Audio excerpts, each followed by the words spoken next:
Símbolo de las condiciones del Imperio alemán a fines del siglo XVIII es el hecho de que Goethe, que creó la novísima literatura de su país, no fuese ni un héroe cristiano ni un patriota.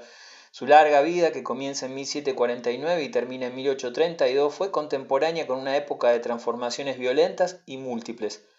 Era un muchacho de 7 años al comenzar la Guerra de 7 Años, escribió Gotz von Berlichingen, el último año del reinado de Luis XV, 1774, e inmediatamente después conquistó al público literario tanto de su patria como de otros países con las desventuras de Werther. Al estallar la Revolución Francesa era un hombre de 40 años, 20 más viejo que Napoleón y la más famosa figura literaria de Europa. Las tempestades de la Revolución y del Imperio resbalaron por Alemania sin perturbar su marmórea compostura ni su indiferencia por la suerte de los estados. Viviendo tranquilamente como funcionario de la pequeña corte de Weimar, continuó su labor de autodidacto hasta el fin, buscando su inspiración, en la medida que la encontraba, en los libros, no en las obras aburridas y sin vida de los antiguos escritores alemanes, sino en el enorme material romántico de Shakespeare, en los dramaturgos y poetas de Italia y de España y en las obras maestras de la literatura clásica y oriental. Debiendo poco a la mentalidad alemana y despreciando a los prusianos por su barbarie, Goethe saludó al genio y aclamó las conquistas de Napoleón. La derrota del emperador francés en la batalla de Leipzig le produjo una desilusión, de manera que el más grande de los poetas líricos de Alemania no tuvo contribuciones que prestar a la literatura de la Guerra de Liberación. A pesar de todo, en cierto sentido profundo, la Legión de los Libertadores alemanes no cuenta con ninguna figura de semejante magnitud. Con su producción enorme en prosa y en verso, Goethe libertó al pueblo alemán del servilismo ininteligente a los modelos franceses, que desde la Guerra de 30 Años había constituido una rémora para la inteligencia nacional. Sus poemas líricos manan con frescura de la pasión amorosa, su prosa, lúcida, grave, elegante, es siempre el vehículo de un conocimiento positivo o de madura meditación, nunca de abstrusa metafísica o de ideas imperfectamente asimiladas. Al estrecho especialismo de las universidades opuso una despierta y amplia curiosidad que se extendía a grandes sectores del arte, de la ciencia y de la literatura. Escribió de óptica y de botánica, estudió lenguas orientales y descubrió el hueso intermaxilar, aportando a la ciencia lo que es más raro y más valioso que el don de la minuciosa apreciación, el arte de la adivinación, de manera que su obra es rica en ideas y en sugestiones que en épocas posteriores han resultado de interés. Los vicios principales de la literatura alemana han sido la oscuridad, la pedantería y el turbio sentimentalismo. Goethe es pesado a menudo, pero nunca oscuro, erudito pero nunca pedante, lo dominan las pasiones, inspiradas por sus innumerables amores, pero nunca hasta el punto de perder el sentido purificador de la forma, que constituye una de las propiedades del cumplido egoísta. Si hubiese aprendido de los franceses el arte de escribir libros breves y de buenas proporciones, hubiera añadido uno más a los muchos servicios que rindió al pueblo alemán. La idea de los escritores revolucionarios franceses de que la virtud humana depende del legislador no era compartida por Goethe y se hallaba contradicha por toda su enseñanza, que constituye el credo de un genio que se basta a sí mismo, al que no turban el humo ni la agitación de la política, ni limitan las preocupaciones nacionales. A la creencia de los franceses en la legislación como condición primaria del progreso humano, Goethe oponía la imagen del hombre dotado poderosamente de cualidades físicas e intelectuales, el cual, mediante el amor y las letras, el arte, la ciencia y la administración, intentaba ardientemente cultivar su espíritu. En las diminutas cortes y en los tranquilos remansos de Alemania, en donde la corriente de la vida corría quietamente a través de cauces estrechos, la prodigiosa energía de aquel polígrafo con su mente abierta a todo era una revelación de lo que un artista no solicitado por estímulos exteriores podía realizar con sus propios recursos intelectuales y su propia emoción. Cuando alrededor de Weimar todo permanecía estacionario, el temperamento de Goethe se mantenía siempre joven y abierto a la experiencia. Su genio se hallaba en constante movimiento, produciendo un diluvio de dramas, poemas y novelas, tratados y con tan poca sumisión a modelos establecidos, que oscilaba del drama medieval romántico que inspiró a Walter Scott al más severo clasicismo, sumergiéndose luego en el Oriente y sobreviviendo por fin hasta saludar con júbilo los esplendores de Byron. Orando este milagro perpetuo que se renovaba a sí mismo, Goethe, el egoísta y el antipatriota, dio al pueblo alemán una nueva categoría en la jerarquía intelectual de Europa. En esta obra no se halló solo. Lessing, Schiller, Herder y Heine están situados con justicia entre las glorias de la literatura alemana. De hecho, Heine era un judío, poseído todavía menos que Goethe por la cualidad ahora tan general y dudosamente alabada del ardiente nacionalismo alemán.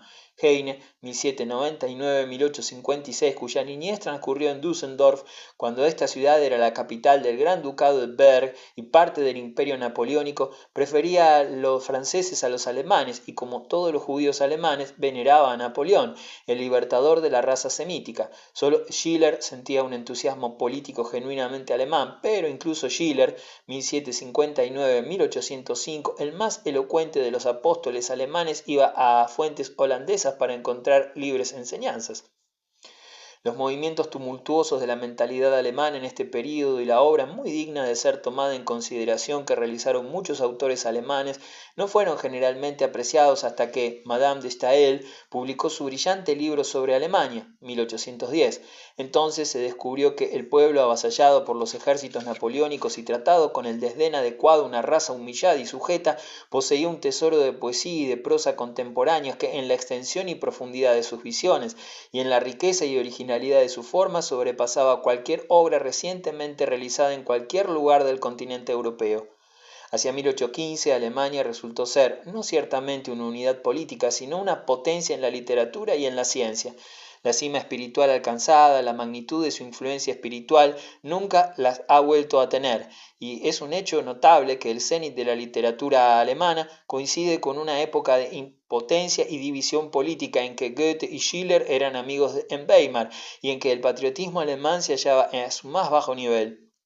La vieja constitución imperial, pintoresca y pasada de moda, no está del todo desprovista de mérito, ni la victoriosa marcha del nacionalismo alemán se halla exenta de reproche, y se puede preguntar, a fin de cuentas, si Weimar no hizo más para la espiritualidad humana que Berlín, y si el sistema de los pequeños estados no ha sido más favorable para la libertad y para el cultivo y refinamiento de las emociones que el moderno Reich, azotado por las tempestades del mundo de la política y desgarrado por las pasiones de la lucha interna. Capítulo 37. La caída de Napoleón. Con la empresa española de Napoleón comenzaron a aparecer las primeras grietas en la fábrica del Imperio francés. La capitulación de 23.000 soldados franceses en Bailén, copado Dupont por el español Castaños, 19 de julio de 1808, fue una clara señal de que el nacionalismo español había aparecido como una nueva fuerza capaz de trastornar al imperio napoleónico. Poco antes, una masa indisciplinada de catalanes había derrotado por 2 veces en el desfiladero de Bruges junto al Montserrat a las columnas francesas, 6 y 14 de junio. Toda España ardía en rebelión. Después de Bailén, el rey José se vio obligado a huir precipitadamente de Madrid, sintiéndose allí amenazado, y los franceses quedaron en situación precaria, concentrándose entre el Ebro y los Pirineos, hasta que el mismo Napoleón fue a España a restablecer la situación, logrando, después de victorias iniciales, forzar el paso de Guadarrama en Somosierra, 30 de noviembre de 1808, y entrar pocos días después en Madrid. Mientras Napoleón estaba ocupado en hacer retroceder a Sir John Moore, que había llegado a Astorga y amenazado la meseta hacia La Coruña, en donde fue derrotado y muerto, 6 de enero de 1809, reembarcándose a duras penas los restos de su ejército, Austria, animándose con el ejemplo de España y por consejo del conde Estadión, decidió renovar la lucha y los austríacos penetraban en territorio bávaro. La rapidez con que Napoleón, después de restablecer la situación en España central, marchó a rechazar la amenaza austríaca, abril de 1809, lo brillante de los movimientos con que en 3 batallas ferozmente empeñadas, Abensberg, Eckmühl y Landshut, consiguió derrotar a los austríacos en el Danubio medio, el obstáculo con que chocó ante Viena y la victoria difícilmente obtenida en Wagram, julio de 1809, aunque ilustran su aún no menguada brillantez como comandante, dan una nueva medida de las dificultades que le acosaban. El ejército austríaco, con que tuvo que enfrentarse en aquellos encuentros era ya un instrumento distinto de las fuerzas que había vencido en Marengo y Austerlitz. Estaba mejor ejercitado, era mejor dirigido y tenía una moral mejor. Cuando poco tiempo después Laine le objetaba que Austria era una potencia agotada, contestó: «Con esto demostráis no haber estado en la batalla de Wagram». Además, aparte de la renovada actividad de Austria, había otras señales de que el ejemplo español se propagaba. Una sublevación en el Tirol, que encontró un caudillo popular en el posadero Andreas Hofer contra los bávaros, levantamientos desarticulados en Prusia, si bien poco importantes y sofocados sin dificultad, fueron indicios suficientes para revelar que el edificio estaba sujeto a nuevas presiones y a nuevas fuerzas. En Francia también comenzaba a mostrarse un cierto cansancio. En una conferencia de Napoleón con Alejandro en Erfurt en 1808, Talleyrand había manifestado que Bélgica y la frontera del Rin eran las verdaderas conquistas de Francia y que las demás no eran sino las de Napoleón, y había incitado al zar Alejandro a salvar a Europa haciendo frente a Napoleón. La traición de Talleyrand había comenzado ya 6 meses antes, revelando los proyectos turcos de Napoleón a Metternich, el embajador de Austria, insistiendo en que Viena debía oponerse a ellos. La situación de España había de permanecer grave varios años. Las guerrillas, la hostilidad continua del pueblo, la intervención inglesa, la reorganización de los ejércitos no dejaban un momento de respiro, y Napoleón tuvo que inmovilizar allí importantes fuerzas y algunos de sus mejores mariscales. Y en los momentos decisivos de la campaña de Rusia, la necesidad de retirar contingentes de España sin resolver el problema oriental acabó de hacer fracasar el dominio francés en la península. El restablecimiento del prestigio francés en España pareció lograrse en 1809 con diversas operaciones, especialmente con el sitio de Zaragoza, en donde Palafox había logrado concentrar grandes fuerzas de resistencia. Desde el 26 de diciembre de 1808 al 26 de enero de 1809, en que en un ataque general los franceses llegaron al Coso, en el centro de la ciudad, luchando contra todos, incluso con las mujeres, Agustina de Aragón. Zaragoza resistió ventajosamente. Por fin, después de 62 días de sitio, se firmó la capitulación. Se pudo mantener la España central. Los anglo-portugueses y españoles mandados por Wellesley, más tarde duque de Wellington, después de haber hecho fracasar la invasión de Portugal por sur y después de la batalla de Talavera, 28 de julio, tuvieron que retirarse a Badajoz. Los franceses recuperaron la Mancha, se mantuvo Aragón, se deshizo en Ocaña un ejército español que avanzaba sobre Madrid y con la derrota de otro en Alba de Tormes quedó despejada la situación en la meseta. Saint-Cyr hacía progresos en Cataluña. El 19 de diciembre de 1809 capitulaba por fin Gerona, después de soportar desde el 6 de mayo un duro sitio. Había resistido 2 ataques el año anterior. El 12 de agosto los franceses se habían apoderado del castillo de Montjuich, la principal defensa, pero la ciudad resistió un ataque general el 19 de septiembre y soportó enormes privaciones, animada por Álvarez de Castro, capitulando solo cuando estaba agotada por el hambre y Álvarez enfermo.